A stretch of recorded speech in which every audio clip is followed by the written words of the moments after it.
live. What's going on, everyone? Thank you all so much for tuning in this time. Everybody that's here, I greatly appreciate it. Anybody watching the replay, thank you so much. Don't forget to like the video and subscribe to the channel. It's exhausting at this point, right? Like, genuinely, it really is. It's so frustrating as a Laker fan to just see the Lakers just regularly.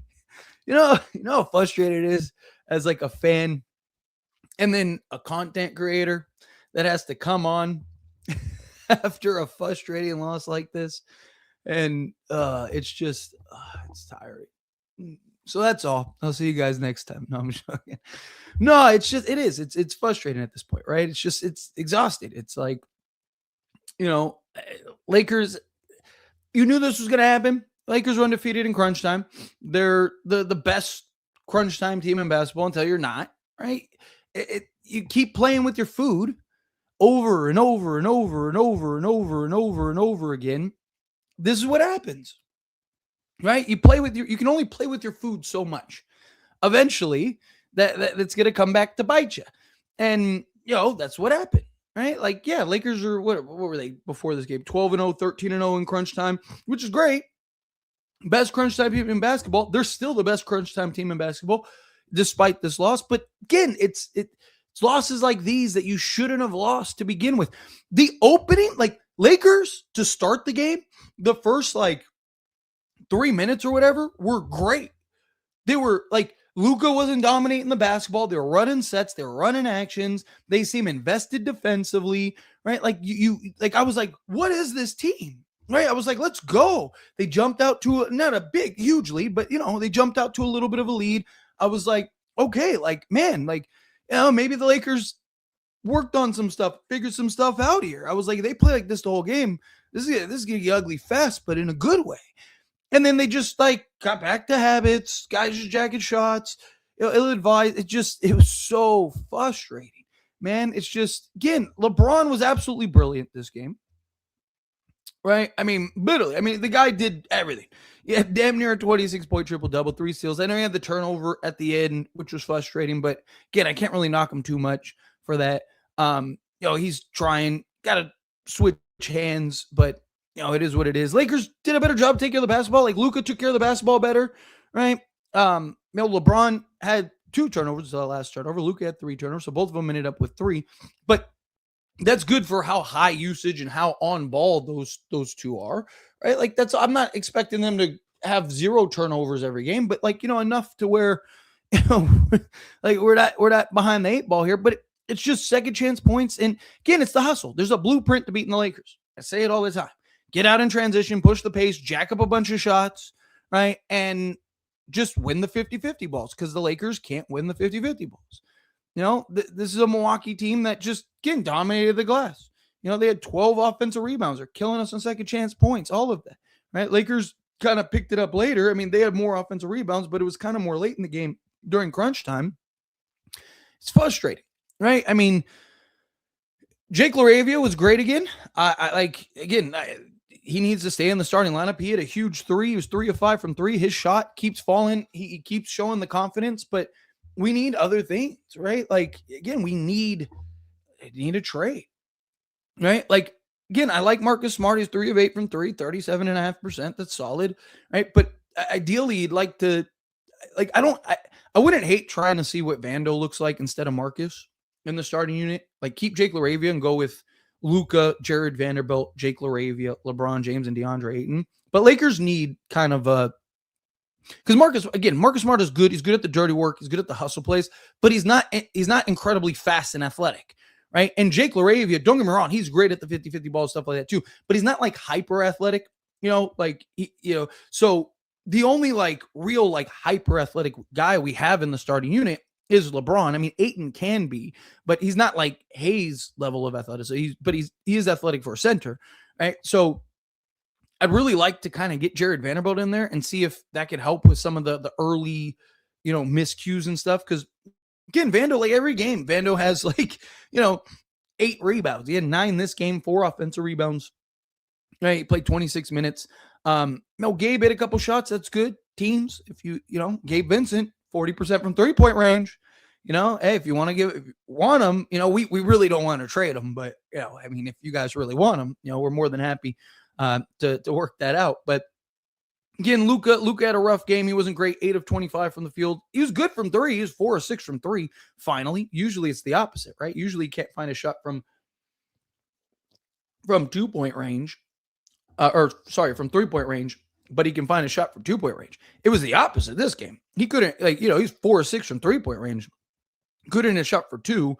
That just ill-advised foul on Kevin Porter Jr. I get challenging it, but come on, man, you gotta do better than that. I mean, it was clearly a foul, right? Even when they showed the replay.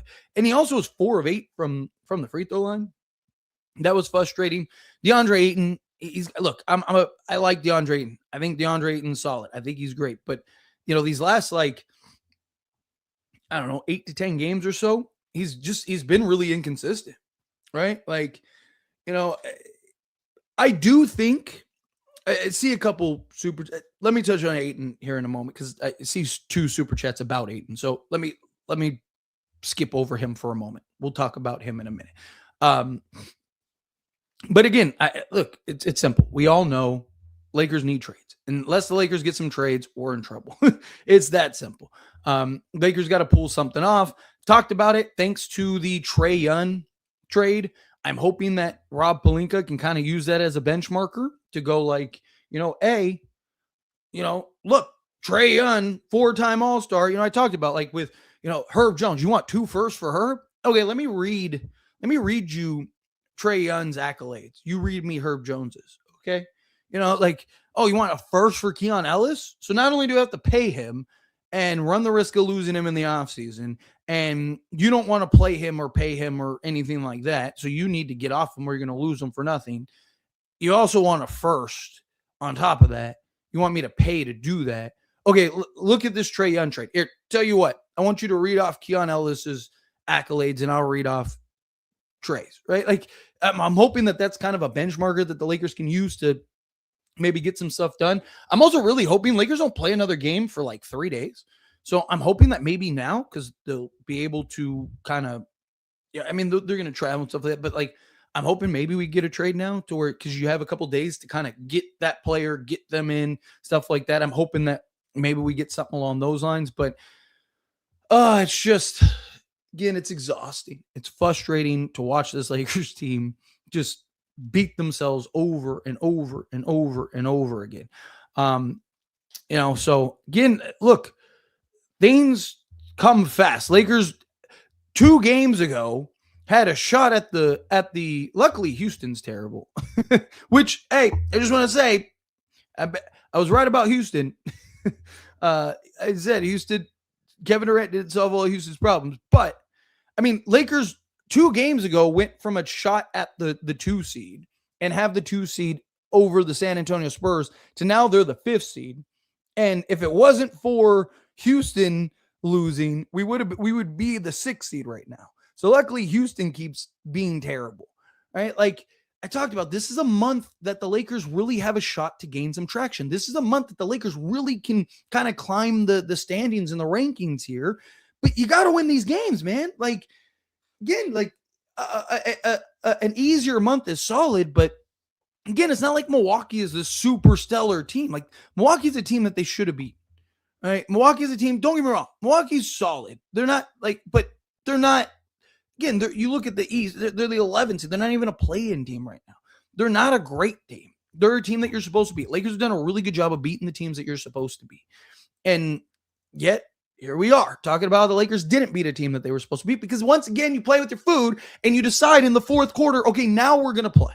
It's the 4th quarter, lock in, guys. Here we go. Where it's if you just played half as good as you do every 4th quarter, right? Lakers love to wait till the 4th quarter to then make their push.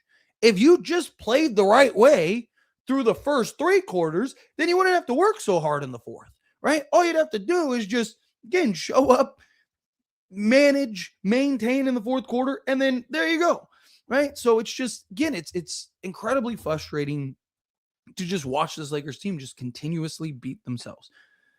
Got to make a trade if you want to win this season. Problem is, I don't know if there's that guy. I'm hoping Miami trades for Ja, because if Miami ends up trading for Ja Morant, they might have to include Andrew Wiggins. We'll see what happens with if they let him. Terry Rozier. We'll see what they let him do with Terry Rozier. But if the Lakers, if that Miami ends up having to trade Wiggins to land Ja Morant, then that might make it easier for the Lakers to get Wiggins. So that's kind of my hope, fingers crossed. But anyway, we'll talk about all this stuff in videos this week. Let's get into all the super chat questions, all the regular chat questions, all of that stuff real quick. If you haven't yet, hit that like button for me, hit that subscribe button for me, and let's dive into it. So Stakes coming out, $2 super chat. It says Ayton's effort is disgusting. So kind of make this a two-parter because I got another super chat that talks about how bad Ayton is as well. So Ayton, without a doubt, has not been great these last few games. It's been frustrating. Like I said, last like 8-10 games. He had a game here and there. Like he had, what was it, like a 15? I think he had like a 15-9 game and then like an 18-11 game. But he hasn't been what he was earlier in the season, right? He's kind of like, he's not, the effort isn't as high as it was. And it's part of the concerns with him when you went and acquired him. Now, I still think he's, for you being able to get him for free and essentially, $8 million, he's great, right? Like when you put it in context, like for what you got, the problem is the Lakers don't have the complementary pieces to make and help in that regard, right? For Ayton, to make things easier for Ayton, right? You look at Jackson Hayes and he's so hyper athletic. Like most of the time, right? Teams are either just completely ignoring him. They don't really do that to Ayton, right? They kind of keep an eye on Ayton because he's better offensively sound. But teams will kind of like leave Jackson Hayes and he'll just slip because he's so quick and so athletic, or he'll just sky over everybody, right? Like see Jackson Hayes, a lot of the kind of lobs that he gets are just them throwing it up and he just gets up there and gets it, right? Like he just has that bounce to him that Ayton just doesn't have. So Ayton's got to work harder in order to get that. But the other problem is again, I said this in the Spurs stream, and Milwaukee did a lot of the same stuff, right? And teams are packing the paint, and because Lakers can't shoot, right? So it's like, why am I going to, obviously they're on Luca and LeBron, but outside of that, like Reeves is getting like wide open shots, right? Like Marcus Smart is getting wide open shots. They're not even going out and contesting or challenging that. So they're packing the paint, which again makes Ayton's job harder, because when you have to fight over 5 guys to go get the rebound, that doesn't help. And then on top of that, you add in, if you dump the ball down to him, he's got to shoot now over the top of 5 guys, right? So like it makes Ayton's job harder. Again, I'm not trying to absolve Ayton. Ayton needs to do a better job, period. He needs to do a better job of getting himself established and fighting through the traffic better. But it doesn't make it easier for him to go and fight through that traffic, because again, you don't have the shooters out there. You don't have the guys that can kind of offset and make things easier for Ayton. Or if they do still pack the paint, then now you can punish them and guys can hit shots and cause some trouble, right? And Stakes, again, really appreciate you for the $2 super chat. But like I said, I'll make this a two-parter because Trucker came in with a $2 super chat as well. Really appreciate that. Thank you so much. And said the same thing. Ayton is cooked. Trade him. So again, to kind of piggyback off a Stakes super chat and then into Trucker super chat, which again, I appreciate you both. If the Lakers, right, there's a couple things, right? One, Lakers need to do a better job of letting Ayton get set, right? Jackson Hayes doesn't really need to do that because, again, he's so hyper. He's like the most athletic player on the court that he's able to just sky, and he's at 7 feet, right? So he's able to just sky. So a lot of times he's able to kind of just go up and get, you see him get the, occasional offensive rebound. Doesn't do it like enough to where you're like, he should be the starter, but he does it it feels like more often than not with Ayton. But a lot of times, and again, I encourage people to watch the games and listen to what I say and then go, oh, yeah, you're right. Right? A lot of times you'll see Ayton set the screen. He'll go to slip, but that shot is going up before he's even able to get to his spot. right? So he's setting the screen. Luca, usually Luca, is coming off that, coming around. He's doing his stop. He's rising up to shoot his shot. And Ayton's running towards the basket. Shot goes up. And then you get a long rebound. So by the time Ayton's getting there, the balls hit the rim and it's going over his head. It's like, how is he supposed to get that rebound? Right? So again, Lakers need to do a better job of actually running set play designs for Ayton, right? To kind of make life easier for him and allow him to be on the roll more. And then if you need to, kick out to those open shooters if they pack the paint. And then hopefully you can kind of punish them, start hitting a couple shots. Now they got to close out hard. And then now you can kind of run that two-man game and kind of punish teams. The other side of things is, again, if the Lakers can get those real two-way wings, not even like a true star, just, again, a Keon Ellis, Ayo Dosunmu, like guys that can consistently hit the three ball, right? Enough to, again, have teams challenge that and the athleticism to go chase down the 50-50 balls and stuff like that. Then what that does now is, again, causes teams not to be able to pack the paint the way that they are against the Lakers. So now teams have to go out to shooters, which makes Ayton's job easier because he's usually going now one-on-one, or he's, fighting 2-on-1 or whatever. So he can get better established position. Two, right? If you have those guys that can go get those 50-50 balls, right? Talked about Ayton setting the screen, run into the rim, right? Ball goes over his head, so he can't get that rebound. Well, if, let's say, Ayo Dosunmu is able to get that rebound, well, Ayton still roll into the rim, right? And chances are, because the team's trying to get back, Ayton's either going to be on an island or he's going to be alone to where you can just throw it down to him and he can get easy buckets. So getting the athleticism would make, like, again, Ayton's a guy you need specifics for, right? For example, look at Phoenix, right?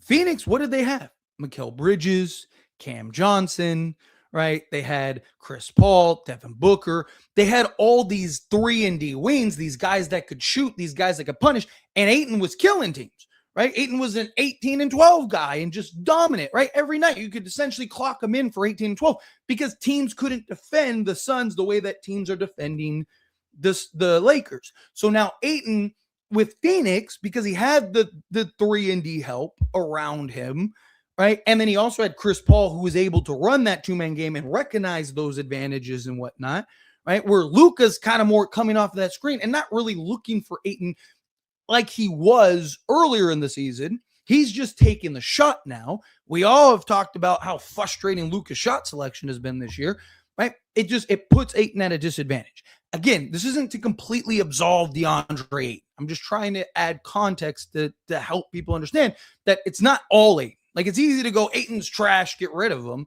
Like, he's not. Teams are just defending the Lakers. Again, watch the Spurs game. Go back and there's highlights on, stuff like, go watch the Spurs game and then watch this Bucks game. Watch the way that teams defended the Lakers, right? Teams are, again, there's a formula to beating the Lakers. Pack the paint, let them shoot, trust that they're not going to get hot. If you need to, make the adjustment, get the long rebounds, win the 50-50 balls, push the pace, get out in transition and run on the Lakers. That's what teams do, right? So again, but Ayton needs to do a better job of being more aggressive, being more, willing to fight in those trenches. Problem is, he's not really willing to fight in those trenches right now. He needs to get back to that. So it is in part DeAndre Ayton, but it's also in part the roster makeup, the lack of utilizing him in, even like the short roll or pick and pop action, or just letting him pick and roll, right? Like, it's just, it's again, I don't want to sound like I'm completely absolving him of his issues.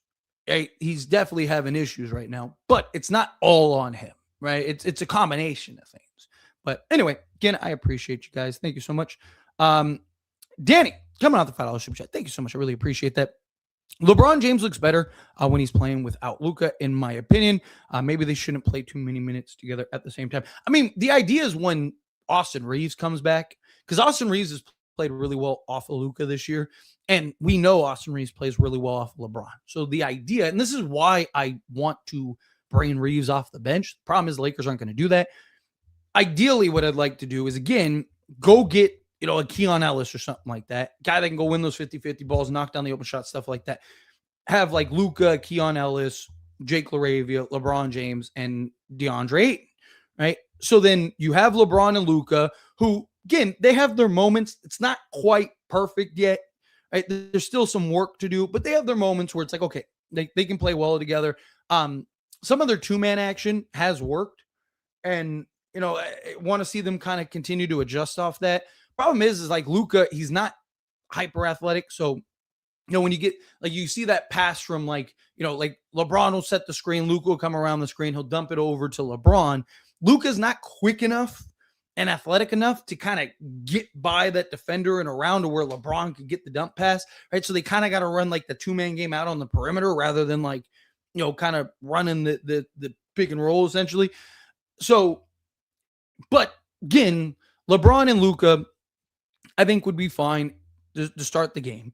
And then the idea would be Austin Reeves comes in, LeBron goes out, then you have Luca and Austin Reeves in their two-man game. Then Luca goes to the bench, to start the second quarter like he does. LeBron comes in, and then you got Austin Reeves and LeBron two-man game, right? And then you just keep kind of cycling those two. Now, you can still do that with Reeves in the starter, but it's a lot harder because, at least 5, if not 7 of the first 12 minutes, you have all three on the court. And then now you have either Austin Reeves and Luca playing the entire quarter rather than kind of trickling guys in. So JJ's going to have to kind of figure out how he wants to operate that when Reeves gets back in. Obviously, when Reeves gets back, whether you love Reeves or hate Reeves, he's going to help a lot. His offense, his ability to get to the foul line, his ability to score the basketball, make plays, things like that. He's been really good this year. Right? I don't expect him to come back and immediately be back to 28, 8-8 guy. Right? I imagine it'll probably take him because he missed, he's going to miss a month and a half by the time he actually comes back. I imagine that it's probably going to take him a little time to kind of get back into the swing of things. But if he can, I do think you kind of, again, like Reeves should be the middle, it should be the gap guy, right? So you run Luca and Reeves or LeBron and Reeves, and you just keep doing that. And then again, like I said, they're not going to bring Reeves off the bench. So to start, you have Reeves, and to close, you have Reeves, and you kind of figure it out there. And hopefully those three can develop enough in those spots to where they'll be able to win games. Warren coming out, Taylor Swift. Thank you so much. Really appreciate that. I think Ayton needs to go. He's not consistent. Again, like I just talked about, broke it down. Part of the inconsistencies is the lack of proper roster, right? Like, again, Ayton, also even on the defense side of things, so like offense or like even defense or rebound, stuff like that, right? Again, because you don't have the athletes and the consistent defensive pieces, right? Like they have Ayton defending on the perimeter a lot, and they have him in drop a lot, right? So it's hard when you're in those spots and those positions to get rebounds like consistently, right? I already mentioned the offense side of things. Like, again, he has to fight over or he has to jump shot. Part of it is his mid-range hasn't been falling recently, right? Earlier in the season, the guy couldn't miss from mid-range, right? So it opened things up. It made things easier, right? So like if Ayton knocks down 3 straight mid-ranges, right? So if they pack the paint, Luca kind of gets in the teeth, kicks it out. Ayton's at, the elbow or, kind of free throw line, and he knocks down the shot, right? And then you do that again and he knocks down the shot. Now teams have to again step out, which now the guy's going to close out. He can kind of put the ball on the deck, get to the basket better, maybe draw some contact, do things like that. So again, it kind of opens things. So again, part of it is roster construction. Part of it is they're not really putting him in position to have success offensively. Part of it is defensively. They're essentially utilizing him as like a wing, a defensive wing. I mean, again, how many times have we seen him defend out on the perimeter on like guards and wings and stuff like that? And then part of it is just, again, his lack of motor and engine. Look, there was a report from Jake Fisher that the Lakers don't view him as a longtime center. Honestly, for what the ideal center for the Lakers is Nick Claxton. Second would be Walker Kessler. I really want Walker Kessler, but if you're talking about like what this Lakers team needs, it's Nick Claxton. Like Nick Claxton is exactly the center the Lakers need long-term. I mean, he was the guy I even talked about before we got Ayton. Ayton's probably the best center overall and stuff like that we need. But you have so much offense. Right? You need a guy that you need a center that's good at the margins. You need a center that's good at the utility things, which Ayton isn't great at. Right? He has his moments. He can be good. And again, if you get the proper wings and two-way guys and stuff like that, Ayton will look much better. Right? Like Ayton can be our long-term answer at the center position if we have the right roster makeup. Right now, we don't have the right roster makeup. So Ayton doesn't look super good. Again, example, look at Phoenix. Phoenix had the right roster makeup around DeAndre Ayton. Imagine if instead of Chris Paul, you put Luca Doncic on that Suns team. They're probably winning the championship that year, right? Like, because Luca's just better player than Chris Paul, better offensively. But again, you have that roster makeup, right? Like, ideally, Lakers need to essentially build if you want to have Ayton as your center and Luca as your point guard, you essentially need to build a team like Houston or like Toronto, right? Where you have essentially, or I guess you could say the Knicks too, but like where essentially you just like all the other guys are just dirty work. Like imagine you put Luca on the Knicks, right? With like, Cat and OG and Mikal Bridges and Josh Hart and stuff like they need guys like that. JJ subbing in LaRavia and Luca in the end hurt LA. Jake LaRavia hit a huge three. Huge to tie the game. And Jake LaRavia, he was one of our more consistent guys tonight. Luca, it's kind of hard to go like, hey, don't put Luca in. You know what I mean? Like, so again, I don't blame him for doing that. Right? Like, again, you're trying to win the game. Jake LaRavia is getting one of your best, if not arguably your best margin player, or like overall, right? Like Jared Vanderbilt definitely has something to say about that, but LaRavia is just better offensively. And then Luca's Luca. I know he's struggling, but not from three, right? His problem was just foul trouble, and then he just made a careless decision. So I don't really blame him for, like, again, what are you going to do? You're going to sit Luca at the end of the game? Like, you're better off losing the game. Like, that's a whole nother thing, right? Like, oh, JJ Redick didn't play Luca. Like, you want to talk about locker room issues and media issues and all that other stuff. Like, at least it's like kind of more of the same. You don't play Luca at the end of the game. It's like, oh, Luca. It just, I don't think that was the reason. Personally, I don't. I just think, again, Lakers played with their food too long. They were careless towards the end, and it bit them. Michael, coming out to $5 super chat. Thank you so much. Really appreciate that. Honestly, Western Conference is a lot more mortal. It's a rock fight rest of the way. But Luca and LeBron James with just decent two-way guys, we can definitely make a deep run. Again, I've said it in the offseason. I've said it now, right? Like, as bad as the Lakers have been, like, Lakers have a puncher's chance. You give me Luca and LeBron James in the playoffs, right? If Austin Reeves can continue to play to the level, Lakers are going to have a really good chance. There's a lot of teams that aren't that good in the Western Conference that, it's just, again, there's so many bad teams. All the Western teams usually beat those bad teams, right? And then it's just like who wins more against each other, right? That's essentially the gist of it, right? And more often than not, like last year, Lakers were the 3 seed, but it was like because of tiebreakers. Lakers just did a good job of beating the teams that they were supposed to, or that the better teams, right? So the Western Conference, again, even OKC, even last year, this year, I've said, like, OKC is beatable. It's not Kevin Durant with the Warriors where you're just like, nobody's beating that team unless they fall apart. Like, there's no team that is so good. Like, the Lakers have zero chance against. But again, it's not something that I would count on. It's not something that I would bet on. You got to get at least 2, if not 3, kind of legit two-way guys. I don't think the Lakers, comment that I get a lot is like, do I really think 2-3 two-way guys can change the Lakers' fate? Absolutely. Again, never underestimate the value of 1 or 2 guys being added to a team. Again, Lakers, Jared Vanderbilt, and D'Angelo Russell get to the conference finals. That's being 2-10. You have, Boston gets 2 guys, they go win a championship. Milwaukee goes and gets a guy, they go win a championship.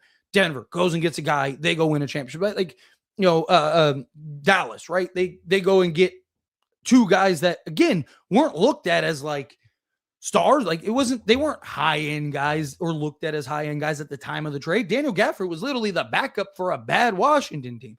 PJ Washington was a fringe starter, kind of like that Rui conversation where he's like, not very good defensively, probably best coming off the bench as like a bucket getter, right? But like that fringe starter guy. And, and then look, it changed the fate of that team. Lakers get a couple, they can get like two-way guys, like legit second tier, like I said, like a Keon Ellis and even like a Terrence Mann or something like that. I think that they'll have a much better shot. I think again, you got to see how it works and if they actually are able to correct a lot of it. But if you can just get two guys that can really help around the margins, this team the Lakers aren't that far, right? It feels like that at times. It's frustrating at times, but again, two just athletic, versatile two-way guys could really go a long way for the Lakers. Because again, the Western Conference is not super great. And I've talked about Lakers, like the things that the Lakers are really good at, like best in the league at, are all things that are good for the playoffs, right? During the regular season, not so great. But like, them being the best crunch time team in basketball. Yes, I know that they got ran through by Denver. They got ran through by Minnesota, but all those games are close. All those games are tight.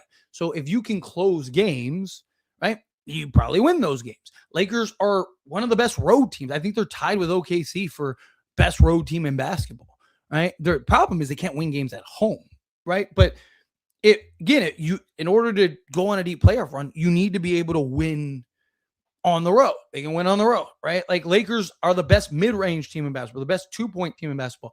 I've talked about for years. Look, and again, don't just take my word for it. Look it up. Teams that are usually really good at the mid-range and thrive at the mid-range are usually the teams that advance the farthest because teams make it such an issue to pack the paint, protect the paint, and then close out hard on shooters. Lakers need to get some shooters, but if they can, right, then what's going to happen is now the mid-range is wide open, which means Luca, LeBron, Jake, Rui, if you keep Rui, like some of these guys are going to be able to have a lot more mid-range. Even Ayton, if his mid-range shot starts to come around again, right, his ability to knock down the mid-range, having several guys that can knock down the mid-range is very beneficial because it puts you in a position where you'll be able to take advantage of like what teams want to do defensively, right? So again, there's a lot of good with the Lakers if they can get to the playoffs, which I trust them to get to the playoffs. But again, I don't trust them enough to like win a championship, right? Like I can see them I think as long as they finish the top 4 seed, I think they'll probably get out of the first round, right? But that's kind of right now as constructed. It's kind of where I think it stops, depending. Again, depends on the path, the matchup, the road, things like that. Lakers play whatever let me look up. Like if they play like say Minnesota in the first round, like I actually think they beat Minnesota this year. I think losing Nickeil Alexander-Walker really hurts them. Lakers have better pieces that kind of match up against that. Let's say you get the 4-5 matchup between the Lakers and the Wolves. I think the Lakers could beat the Wolves. If then you were to play, say, the Rockets, actually the Lakers would beat the Rockets because I just don't think they have enough offense in the crunch time to really kind of beat the Lakers. And a lot of the advantages that Houston has aren't going to be as maximized in the playoffs. It's why I took the Warriors to beat the Rockets last year, all the same reasons. And now I think like, okay, now the Lakers get the conference finals, right? Or if they play the Spurs, I know Spurs have beaten them twice, but playoffs is a very different thing, right? Like experience is a huge thing. Like, again, I just think depending on the matchup, stuff like that, maybe you get to the conference finals, but Lakers need some trades. But anyway, let's get into the regular chat questions until some more super chat questions trickle in. Really appreciate everybody too, by the way. All right, let me get to the top. Here we go. Luca's terrible. I wouldn't say Luca's terrible, but he didn't have a great game. Luca's defense terrible. He was actually good to start the game. He's very active. He was getting after it, and then got into foul trouble, and it kind of jeopardized things. Lakers late, another egg tonight, absolutely, and it's frustrating. It is frustrating. Let's see. So, of course, water is wet is here. Again, you need to worry about your Warriors making the playoffs, right? Right now, one team is a play-in team. The other team is a playoff team. It's getting to the point to where this is just absolutely unacceptable.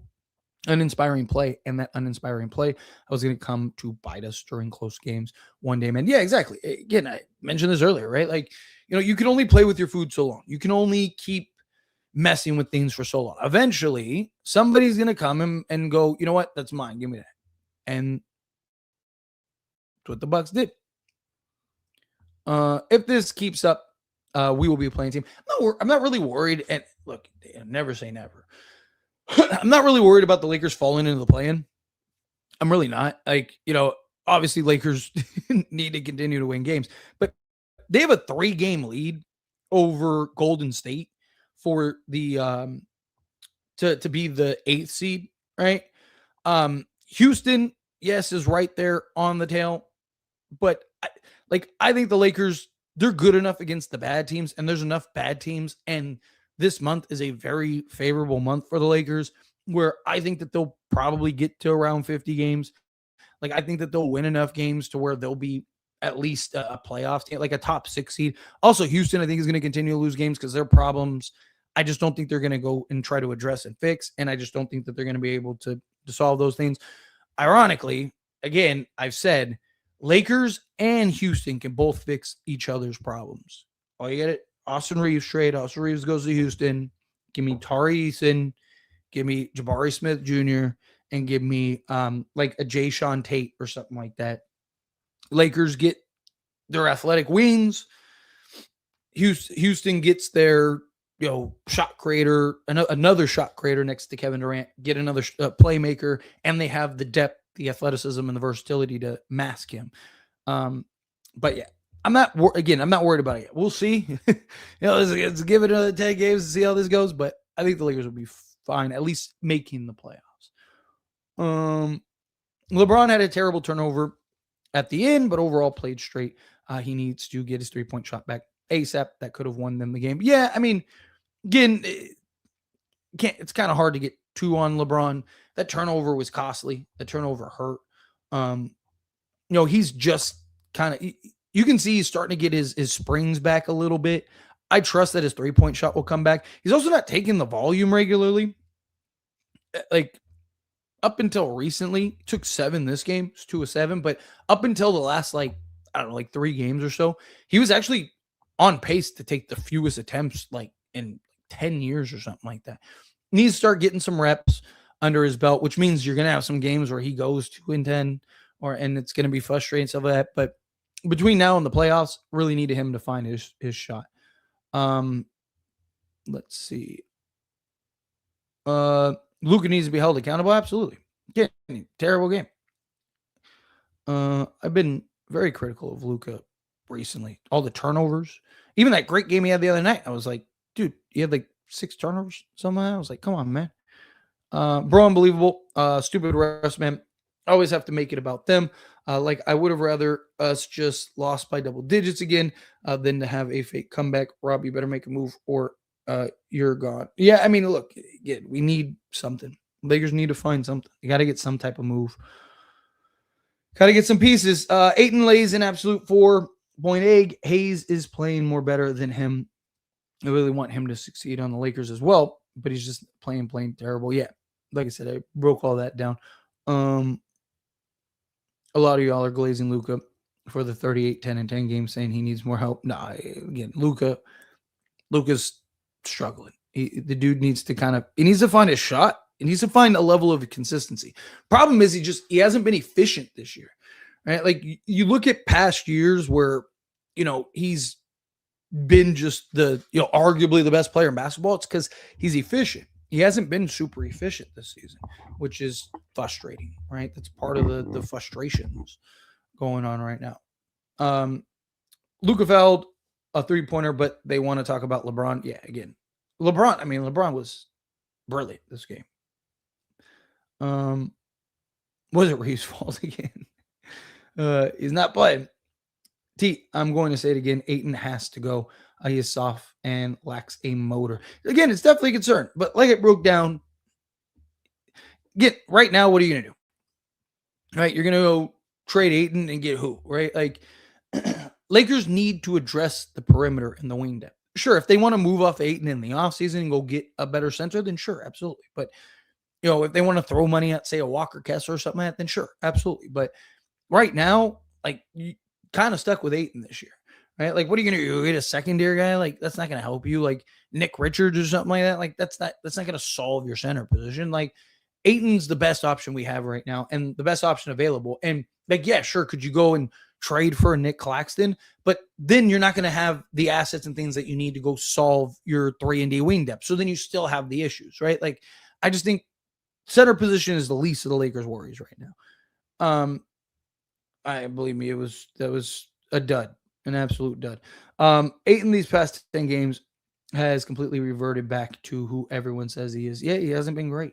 He's been very frustrating. Tyler, was that really a foul? Yeah, I mean, he hit him on the leg. Like, it was a foul. I honestly don't think Luca touched him, to be honest. I mean, when they showed the replay, like, he bumps his knee. Like, you could argue stuck his knee out or whatever, but I mean, look, the rules are the rules. Like, you're not supposed to close out that hard. It's frustrating. It's always what side of the coin are you on, right? Us being Laker fans, that's bullshit. It wasn't a foul. If you switch that and Luca took that shot, what are we doing? Refs suck. That was a foul. Like, I thought it was a foul, if I'm being honest, but Braun hooped out. Yeah, he did, definitely. Lakers need a big man. Ayton is not that guy. Again, I just think that they need to focus on the perimeter depth. That was an Anthony Davis type foul. You're not wrong. That was definitely an AD type foul. AD was notorious for that. We need Reeves, but of course, you keep making videos to trade him. Lakers are better with Reeves rather than Luca. Definitely not better with Reeves than Luca.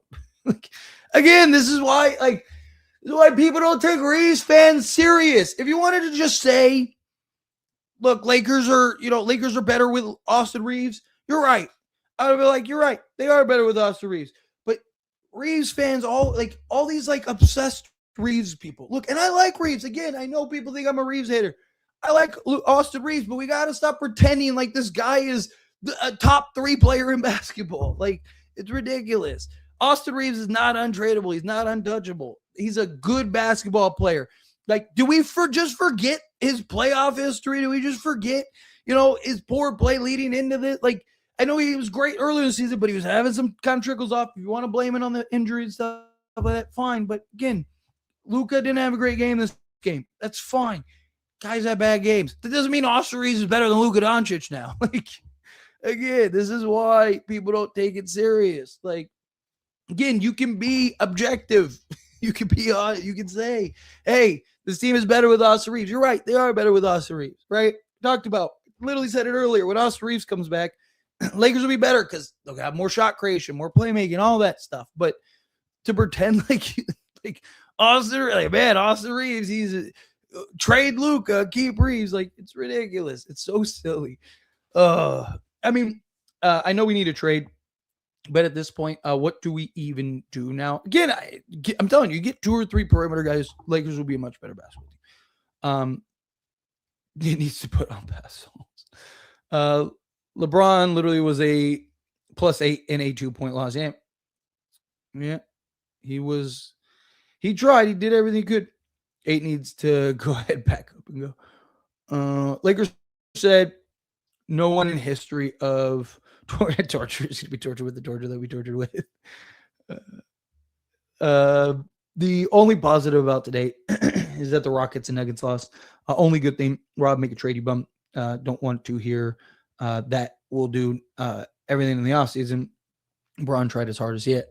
Again, this is another game where LeBron, I've talked about how many times in the last few years has LeBron had, a 30-point triple-double just for us to have a chance, not even win the game. Luca and Ayton cost us the game. You're not wrong. Not wrong. LeBron literally led this team back every single time they were down against the Pelicans. And this game, LeBron made almost every single big play until that turnover. Feels like a game was decided. Yeah, again, LeBron's been ridiculous. Like, that's why I don't know how you watch LeBron still and go like, we're good. Let's just focus on the offseason. Like, again, I feel like the Lakers are too focused on the future at times. Obviously, again, no trade is better than bad trade, right? Like, we don't know what's going on behind the scenes. We don't know what the prices are. If prices come down, like, again, are you trading a first for Keon Ellis? No, right? Like, but if that's the going rate for everybody, then the Lakers, like, what are the Lakers going to do? They're going to just make a trade, just make a trade. At that point, you might as well go all in. But like, Rob's got to find and figure something out. He does. LeBron is still him, yes. Can we discuss packages with Ayton? His only chemistry is with AR. Otherwise, he's standing there like decayed. Again, I mean, what are you gonna get? Right? Like, add Ayton into a trade package. Like, what center are you gonna get that's gonna solve and help the Lakers? Right? Like, any center that you get for the price of Ayton is gonna be worse than Ayton. Right? I understand the frustrations right now, but again, any center you get for the price of Ayton is going to be worse than Ayton. You're not gonna be able to get a center that is going to give you exactly what this team needs for the price of Ayton, essentially, right? So then now you got to package more players, more assets, things like that to then go solve that. And then you still have the biggest glaring hole on your roster. Like, I don't think the center position is the biggest concern right now, personally. We watched an elite shooting game. Strong fourth quarter. I thought they were going to win. I thought they were too, right? Like, and they just fumbled it, right? Like I said, I mean, literally. But like I said, that's the problem is the Lakers, they want to play piss poor for the first 3 quarters. And then, okay, fourth quarter, let's lock down. Let's be the best defense in all of basketball in the fourth quarter. Let's do X, Y, and Z in the fourth quarter. And it's just, you're not able to do what you need to do. Please, does anyone have Pelinka's address?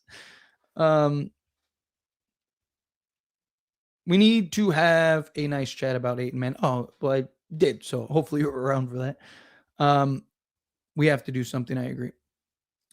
Keep Jake, Vando, Luca, AR, Smart. Wait, keep Jake, Vando, Luca, AR, Smart, Smith, Hayes. Everyone else can go. You put Jake twice. Oh, okay. Yeah. Yeah, I mean, essentially.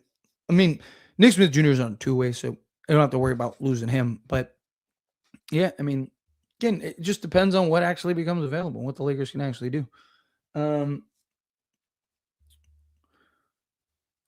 All in favor of shopping Ayton, say aye. We can send him to Indiana. But like I said, the problem is, like, what center are you getting in return?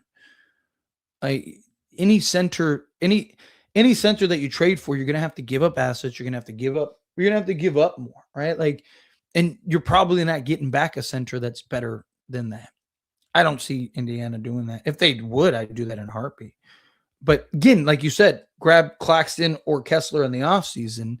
What about this season, right? Like, again, you're better off just going into this season, finishing this season with Ayton. If Ayton doesn't pick it up and turn it around, go and either let him go, or if his market isn't good enough and he opts in, then opt him in and trade him. Or pull off some type of sign and trade or something. I feel this is JJ's fault. Why the F do you not call timeout there?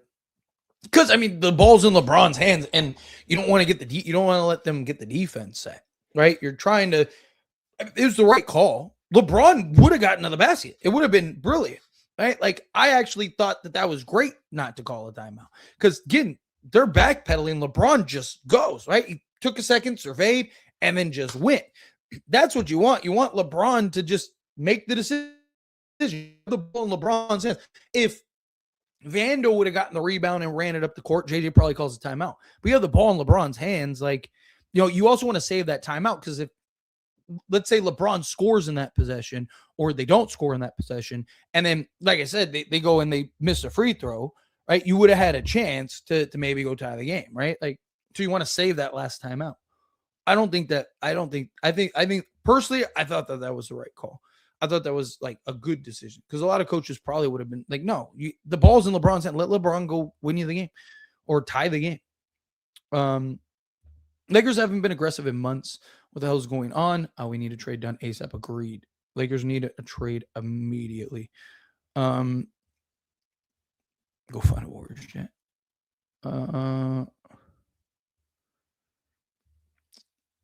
Oh, shoot. Darn it. Let me see. Sorry, I lost my place. Every time Ayton gets the ball, this man run from the rim. Well, again, the pack of the paint. And he's not he's not somebody that you want putting the ball on the deck too much, right? You want him to kind of just in the short roll, doing a little floater or pick and roll where he's able to get to the basket or running some pick and pop action. This roster isn't it. We trash. We aren't winning. I have no hope. We aren't winning a championship. I don't even know if a trade can save us. Again, don't underestimate the value of a couple key guys if they can do this. You're not wrong. They are soft defensively. Ayton soft defensively. Somebody tell Ayton he is not a jump shooter. Boy, UMB. The Lakers win the NBA Finals. Well, I sure hope so. Who's your favorite football team? I actually don't have a favorite football team. I've actually talked about this before. I love football. Don't get me wrong. But I grew up in a household with 9 people, and everybody was a different fan. Everybody else, everybody. So I grew up loving football, but I never really had that moment where I was like, "This is my team," right?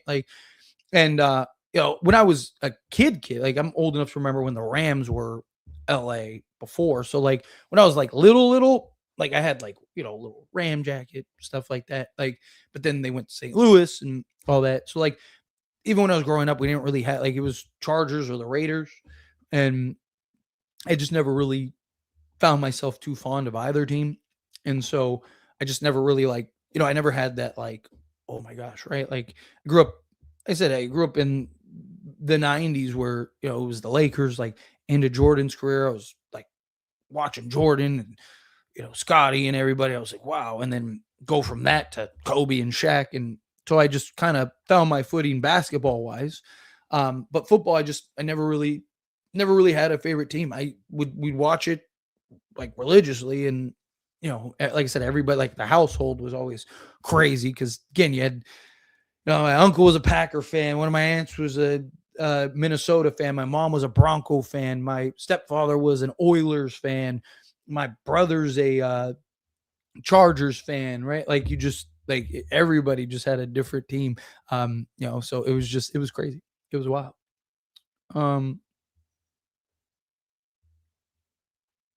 We just have to do our best this season, then retool during the offseason. I mean, there's genuinely an argument for it, especially if there's nothing that's really there.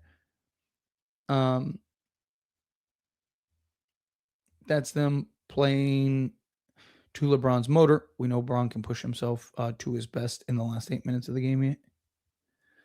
Ayton isn't the right center for what we need. Need a defense. Yeah, I mean, ideally you want a marginal center, but like I said, the problem is you don't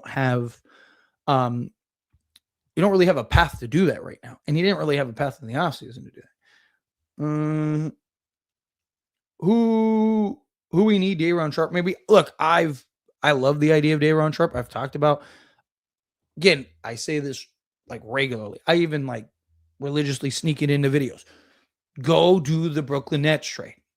Brooklyn is open for business, right? Day'Ron Sharpe, Cam Thomas, Haywood Highsmith. Hell, I'll take Terrence Mann and a Zaire Williams, right? They're losing Haywood Highsmith in the offseason. They're losing Cam Thomas in the offseason, right? So it's no loss there for them. Day'Ron Sharpe and Zaire Williams, they were willing to let walk in the offseason. And then the only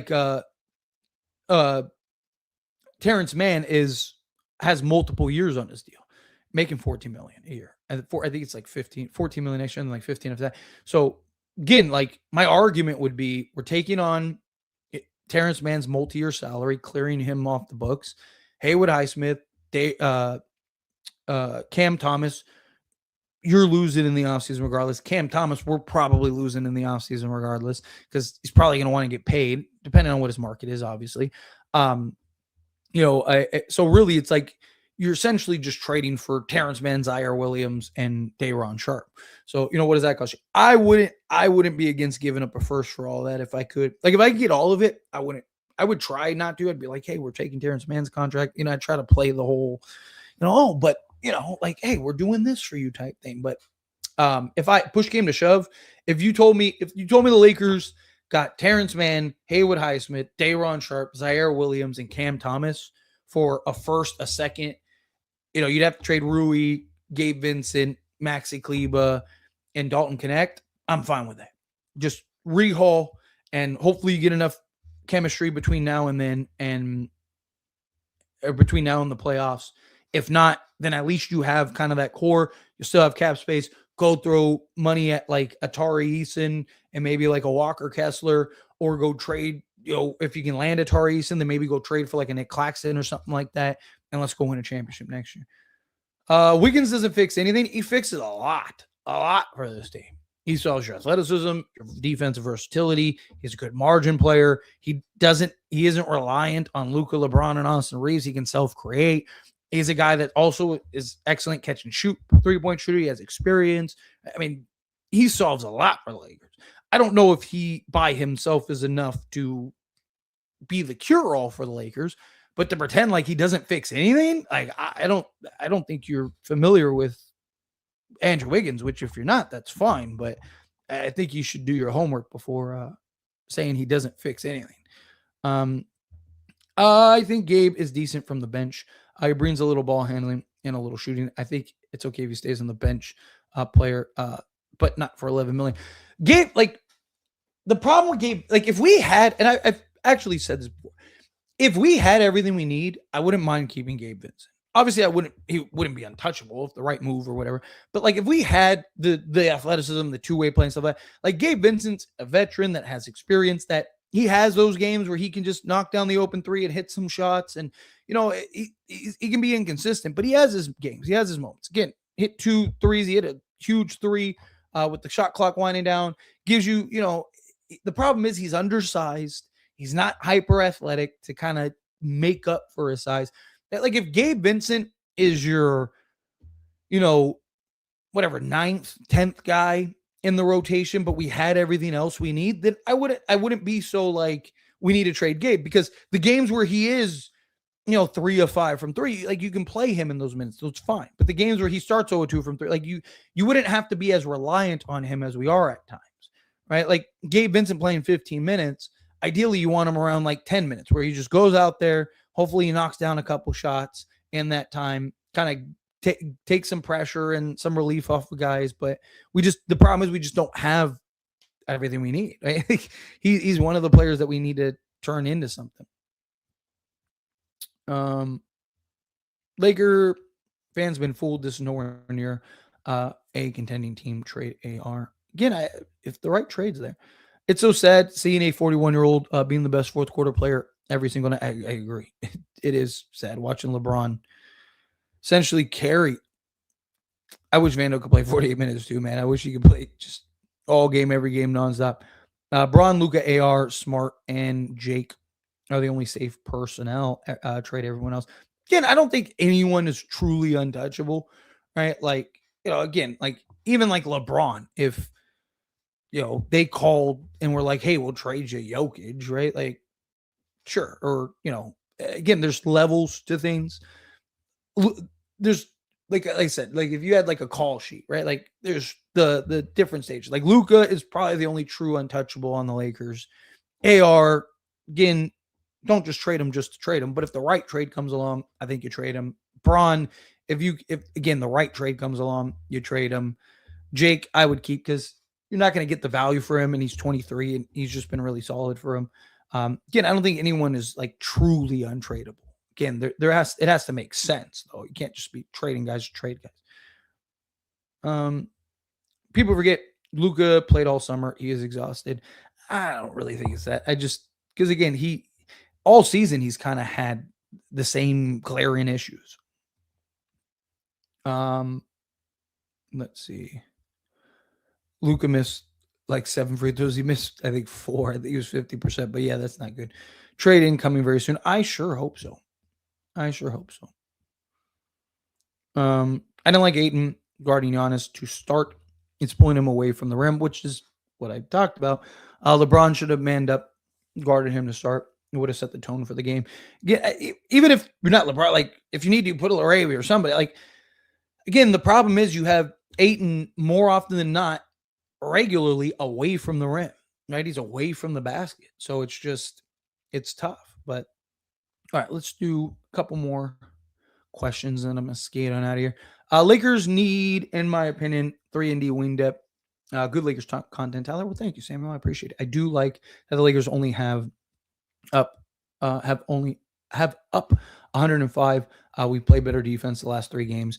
The most we've given up is 107. Yeah, Lakers have done a much better job recently, which is a good sign. We're trending in the right direction. It's just putting everything else together.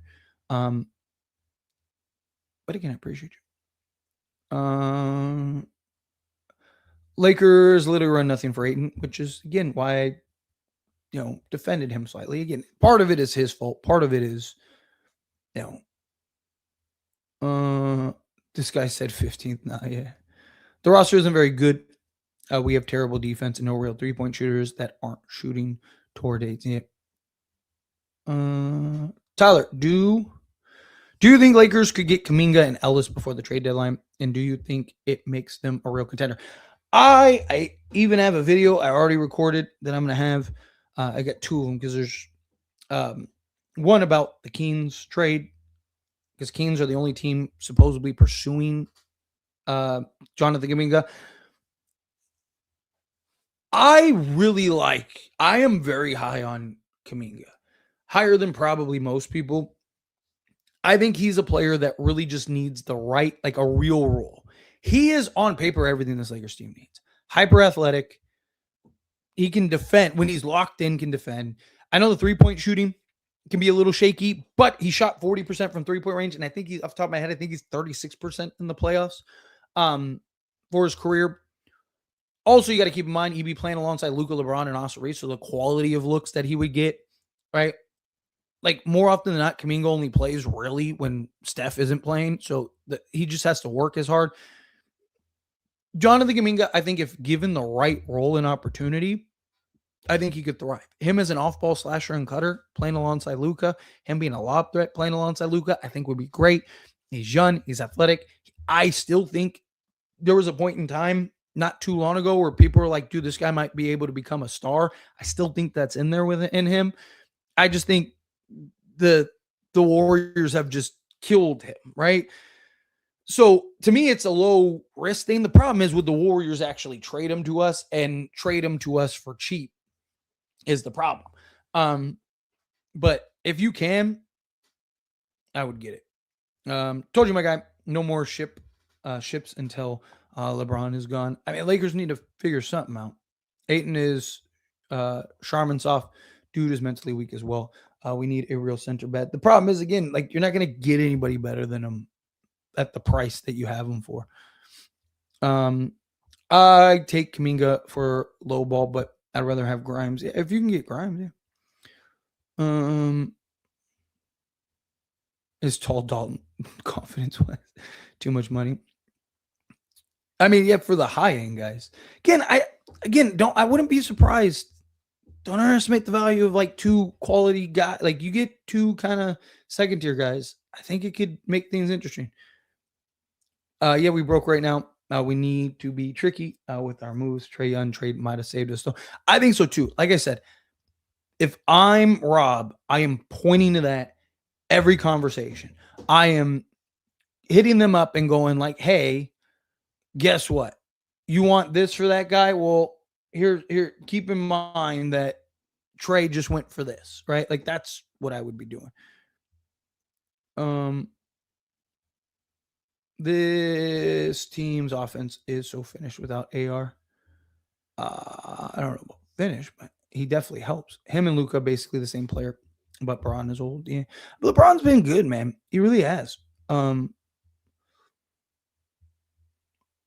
I agree. Drew Timmy, I can understand if you don't want to play him, but Chris Menon, like, again, he's everything this team needs right now. Like, you might not even need a Keon Ellis or something if Chris Menon can resemble what he's doing in the G League right now. Even like half of what he's doing in the G League. We need a trade with the Nets. Ayton, Gabe, Maxey, Rui, connect. Second and a first for Claxton, Thomas. I mean, if you can get Claxton in the deal, we can make it like a expanded trade, yeah, I wouldn't hate it. Let's see. Well, LeBron is the one who has his agent out here saying Reeves needs to be demoted to the bench. I really don't think LeBron and Reeves gonna work. LOL. So much drama around this team. I mean, he's not wrong, right? Like, but the problem is they won't do that. All right, I'm gonna do a couple more and get out of here. The problem is the Lakers now they don't want to sacrifice their players and put trust in them. I mean, a lot of it is you got to play, you got to show face, you got to play face, right? It's the same thing what I've talked about, like with Jonathan or not Jonathan Kaminga, with Gabe Vincent, right? People, why do you keep playing Gabe? Why do you play? Because you got to. Otherwise, you run into the Keon Ellis issue, right? Like you want me to take your guy that you don't even want and you don't even want to play, but you want us to give you something, right? Like, let's see, Warriors garbage, bro. Yeah. Bro, just stop with the excuses for Ayton. He's low motor, low IQ, low defense. He's very talented. Why he was top pick, but he's just not mentally cut out for the league due to scrub. I mean, I wouldn't call him a scrub. I understand that things. And again, it's not excuses. Like the truth is the truth, right? Like whether you want to believe it or not, it doesn't, like facts are facts, right? Like the beauty of facts is it's not like opinion based. It's not an excuse. It's not, it's the facts of the matter, right? Like again, don't take watch the games, right?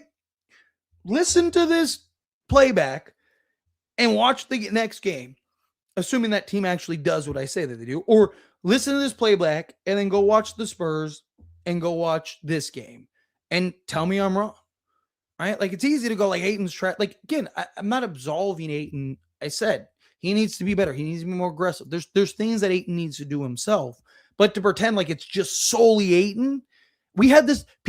I'm old enough to remember these same conversations with Anthony Davis, the exact same conversations with Anthony Davis. When he'd have games where he'd have 13 points, stuff like that. And yet, again, it's like, okay, is it that? Or is it, again, teams are defending us the same way because we can't shoot. We don't have the pieces. We don't have the complementary pieces.